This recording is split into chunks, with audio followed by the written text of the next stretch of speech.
இப்படி பொக்கிஷமான அறிவு கிடைக்கிறதுக்கு சமீபமா வாழ்ந்த ஞானி ராமலிங்க அடிகளார் 3 உயரிய வாக்கியமிட்டார். பசித்திரு, தனித்திரு, விழித்திரு. பசித்திரு. இந்த இயற்கையில உள்ளுக்குள்ள என்ன இருக்கோ அதுதான் வெளியவும் இருக்கு.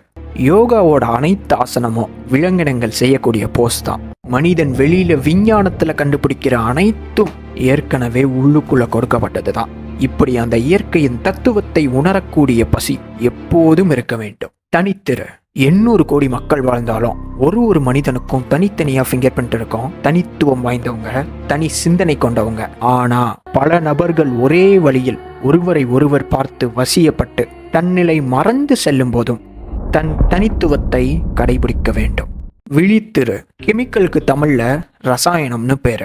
ரசம்னா பாதரசத்தை குறிக்கும், சயனம்னா உறக்கத்திலும் இயங்கிக் கொண்டிருப்பதுன்னு பொருள். இந்த உலகம் முழுக்க ரசாயனம் தான். அது வேலையை